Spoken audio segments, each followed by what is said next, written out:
All right. Hi.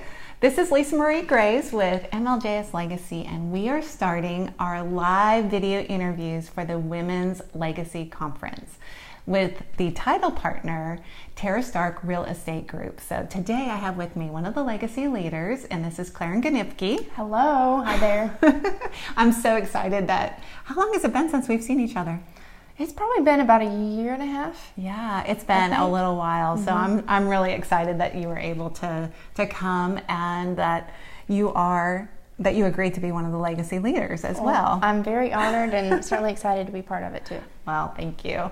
I want to share with you real quick why I asked Clarin to be one of the legacy leaders. First off, one of the big things was that I got feedback from the ladies at the conference that were looking for some younger ladies that they can also see as role models and examples and lead, you know, that they're looking to be like, emulate. And so it was just, you were the first person that came into my mind. Wow, that's so nice. I met her when she was 20 years old, so we won't say how old she is today, although she's so young. But I met her when she was 20 at one of the chamber events and carried herself extremely well, dressed fantastically. I'm like, hey, where'd you go shopping? Because I just remember me asking you all the time. Which I think we shop at some of the same places, so you carry that style well too. Thank you.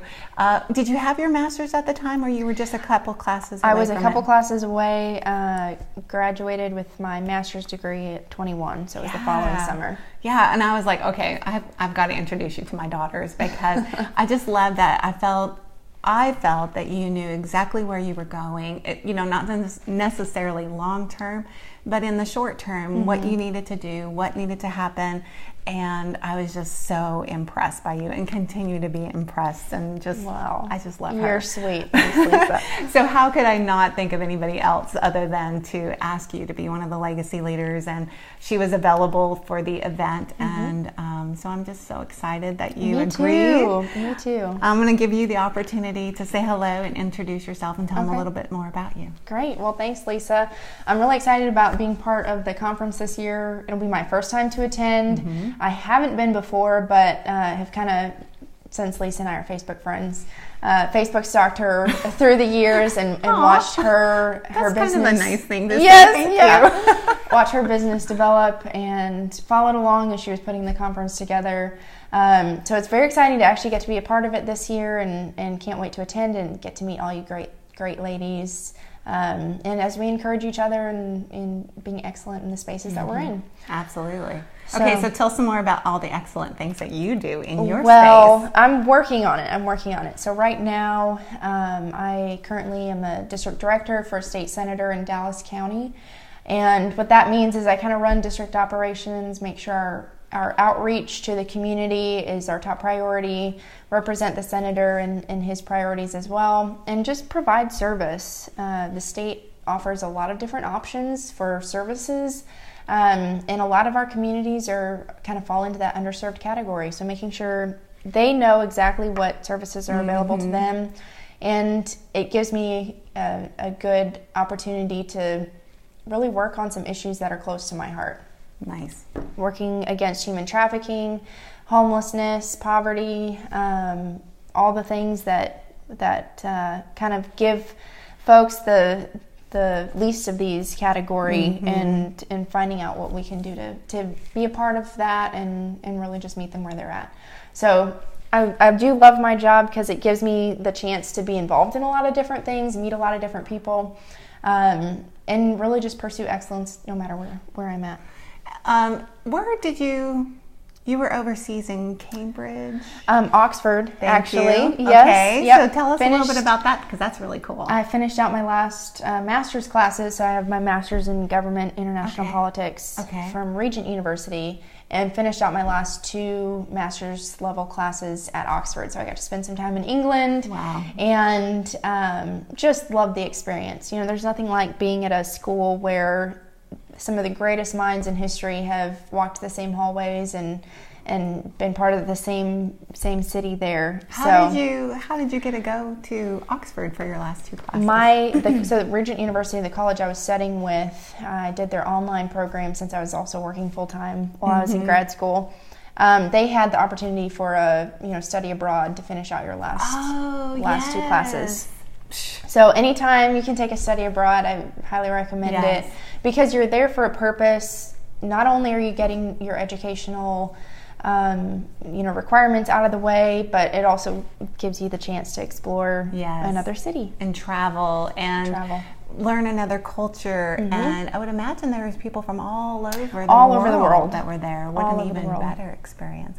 Okay, and I didn't ask you this before, but why did you choose to get into the industry or politics? Politics. Yeah. I prefer to say government rather than politics. Oh, okay. Politics has such a terrible reputation. That one too. So really, I started out in Weatherford College. Okay. Great school. Love Weatherford College.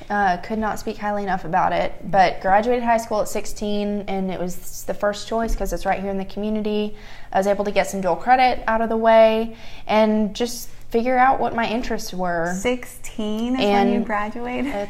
I know, it seems like a long time ago. It was a long time ago. Wow. But really just to figure out what my interests were, and Weatherford College gave me the opportunity to take some classes in acting and speech and history and government and algebra. And algebra was not your favorite. Not my favorite, not the course that I chose. But my government class was one of my favorites. So I thought, maybe I should look into this. So cool. The summer, I guess it was the following summer, so 2010, and now you know how old I am. 2010. So the local congresswoman's office, Kay Granger's office, had put a advertisement in Star Telegram saying they were looking for summer interns for their DC office. And my mom brought it to me and was like, what do you think about this? This might be a neat opportunity. So I didn't have anything else to go on at the time. And how old were you when you started that? 17. Wow. So impressive. Thankfully I had family living in the area. I was able to live with them while I was there. But that summer kind of started the trajectory of going into government and politics and public service. So I interned on Capitol Hill for, I guess it was about 6-8 weeks, and knew immediately that was what I wanted to do after I graduated. So my undergrad, finished out at Weatherford College, transferred to Regent in Virginia Beach, finished my last year there. It was I know a little bit about Virginia Beach. I'm sure you do. But finished my undergrad in a total of 3 years, and moved to DC pretty quickly after I graduated, and worked in a congressional office there. Wow. Yeah. Wow. Yeah. See? Pretty cool, isn't she? So that was what started the trajectory, and had some bumps along the way, brought me back to Texas, and picked up in the same congresswoman's office, Kay Granger's office, which is how I met Lisa when I was working over there. Yeah. So it really was nice to be back in Parker County and Fort Worth. I'm grateful to live here now, and it's nice to go out and do some adventures and then come home. It's true. And knowing that you still have many adventures ahead of you. How cool is that? So being back in Texas is great. I currently live over in Dallas on the dark side. But I come out here. I'm out here for Easter weekend, and my family's out here, so I still love being a hometown girl. Yeah, absolutely. Well, hey, we got Mary Helen is watching. We have a couple people jump on. Thank you so much for watching.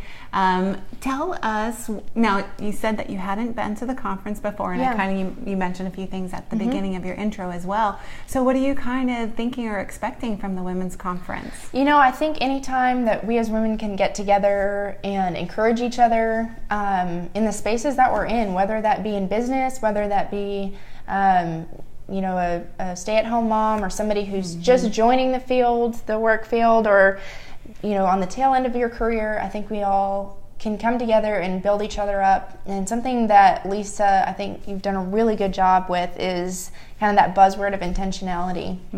No matter what stage that we're in, being intentional about where we want to go next is so hard, because as we were kind of talking about before, a lot of my life is spent on crisis of the moment. What am I going to do today to make sure that this doesn't turn into something bigger? Or this is coming up. We have 7 meetings today. Let's just get to each one, make sure each one is successful. But really being strategic about where I want to go, making steps, clear, actionable steps to get to that goal. I don't spend a lot of time there, and it's something that I think could push me on to the next level of success if I were to take the time to be intentional, strategic, figure out where exactly I want to go, and make a plan to get there. So I'm really excited about that aspect of it. Got the sneak peek at the planner. Yep. So that I'm very excited about, because if I can have it in front of me to see it, make my little checkbox on my to-do list, there's something about that really brings some fulfillment. You feel like you're getting something done that day, even if it might not be what you had planned. Yeah. Well, awesome. I'm just so excited that you had agreed to be a partner. Me not too. a partner, but a legacy leader. And I didn't say it at the beginning, but the legacy leaders, I identified 2 women in the community that I feel have really made just steps and made a difference, and are a leader of one. Even when you're a leader of one, you're a leader to many by setting the example, and you definitely have those qualities. And I just am so excited for you and all the amazing, great things that are going to come in your future. Well, so thank you. Thank you for being part of the women's conference. Yes, yeah. So if you would like to meet Clarin at the Women's Legacy Conference, you can get your tickets at thewomenslegacyconference.com or www.womenslegacyconference.com. It is Saturday, May 5th from 9 to 1:30. We have 5 speakers, and it's all focused on helping you grow personally and professionally. So we really hope that you are going to be in the room at the conference, and you get to meet lots of amazing ladies, especially in personal introduction for Clarin Gniffke. So thank you. Thanks for watching, and we'll see you guys in the room at the Women's Legacy Conference. Thanks for watching. I'm excited to get to meet you all in May. Yes. Bye. Bye-bye.